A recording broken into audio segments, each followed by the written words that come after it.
Shalom saudara terkasih dalam nama Tuhan Yesus. Khotbah kita pada hari ini terambil dari kitab Yehezkiel 36 ayat yang ke-26. Beginilah firman Tuhan. Kamu akan kuberikan hati yang baru dan roh yang baru di dalam batinmu, dan aku akan menjauhkan dari tubuhmu hati yang keras dan kuberikan kepadamu hati yang taat. Jadi saudara-saudara terkasih, tema kita pada hari ini yaitu hati yang baru. Di sini dikatakan, ketika bangsa Israel dihukum, maka Allah dianggap tidak menepati janjinya dengan Daud. Sikap ingkar janji bertentangan dengan kekudusan Allah. Karena di dalam kekudusan hanya ada kesempurnaan, kebaikan, serta kesetiaan. Kini Allah ingin menunjukkan bahwa dirinya tetap kudus. Walaupun ia menghukum bangsa Israel dan seakan-akan ia mengingkari janjinya, justru ia benar-benar kudus. Namun demikian, ia tidak mungkin berdiam diri ketika bangsa-bangsa lain salah menafsirkan hukuman Allah dengan tanda ketidaksempurnaan. Tetapi ia kembali menyelamatkan Israel dengan kekuasaannya sendiri. Di sini Allah akan memberikan mereka hati yang baru, kecenderungan pikiran yang sungguh unggul dan jauh berbeda dengan apa yang sebelumnya.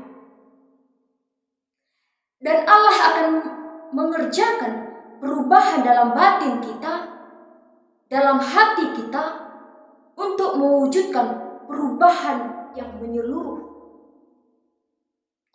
Semua orang mempunyai kepentingan dalam kehidupannya. Karena di dalam perjanjian baru, semua orang mempunyai kepentingan dan berhak atas Yerusalem baru, mempunyai hati yang baru, serta roh yang baru. Dan semuanya itu diperlukan supaya mereka dapat berjalan hidup yang baru. Sebagai ganti hati yang keras, yang tidak peka dan kaku, serta tidak mampu menerima kesan-kesan ilahi dan membalas hati yang saleh. Tetapi saudara-saudara, Allah akan memberikan kepada kita hati yang taat, hati yang lemah lembut, yang terlatih indera-indera rohaninya, yang akan sadar pada penderitaan-penderitaan dan kesenangan-kesenangan rohani. Dan segala sesuatunya, patuhlah kita kepada Tuhan. Patuhlah kita kepada kehendak Tuhan. Karena anugerah yang memperbaharui akan mengerjakan perubahan yang begitu sangat besar. Seperti yang dikatakan, mengubah batu yang mati menjadi daging yang hidup. Selain kecenderungan pada dosa, kita seringkali mengeluh ketidakmampuan kita. Terkadang kita merasa tidak mampu untuk mengerjakan, kita tidak mampu untuk melakukan firman-firman Tuhan dalam kehidupan kita. Kita masih sering mengeluh akan hal seperti itu. Bahkan terkadang kita tidak mampu, bukan berarti kita betul-betul tidak mampu, karena sikap kita kepada Tuhan belumlah baik. Bukan ketidakmampuan kita, tetapi karena kemalasan yang dimiliki pada diri kita untuk melakukan firman Tuhan. Seharusnya kita bisa melakukan dalam kehidupan kita.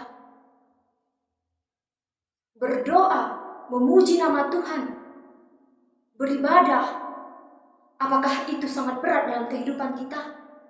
Tetapi kemalasan menimbulkan ketidakmampuan dalam diri kita.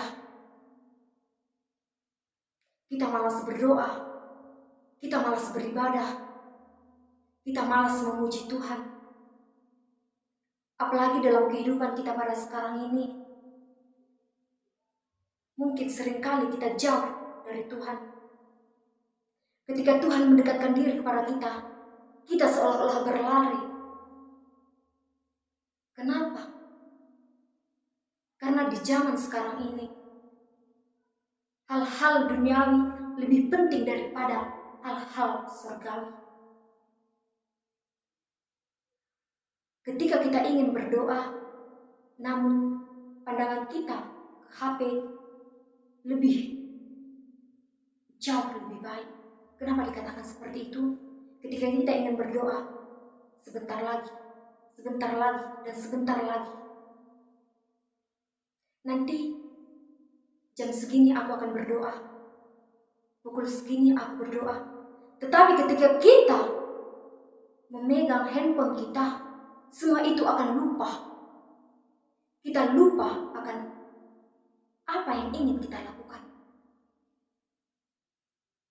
Seharusnya kita harus betul-betul memiliki komitmen kita kepada Tuhan.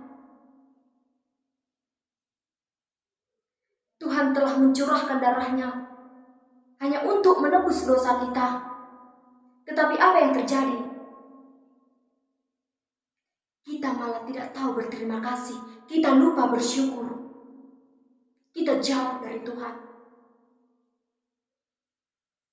Sangat menyedihkan dalam kehidupan kita. Tetapi di sini, janganlah kita seperti bangsa Israel yang keras hati, yang tidak peka, yang tidak taat kepada Tuhan. Tetapi marilah berikan hatimu kepada Tuhan, maka Tuhan akan memberikan hati yang baru dalam kehidupanmu.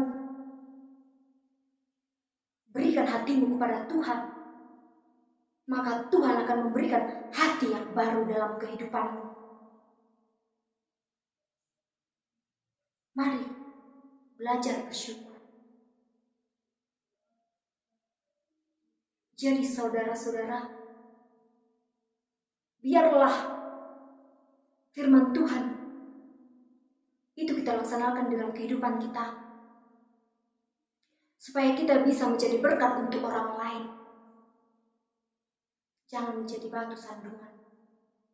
Kita harus bisa menjadi berkat untuk orang lain. Apalagi kita remaja sekarang, seharusnya kita adalah menjadi contoh. Di sini kita semangat-semangatnya memuji Tuhan. Kita ini adalah bunga-bunga gereja. Bagaimana kita melakukan hal-hal yang baik, melakukan firman Tuhan. Mari dekatkan dirimu kepada Tuhan. Jangan pernah terbawa-bawa di dalam dunia ini. Biarlah kita menjadi berkat untuk orang lain. Jadi saudara-saudara, demikianlah firman Tuhan pada hari ini. Shalom.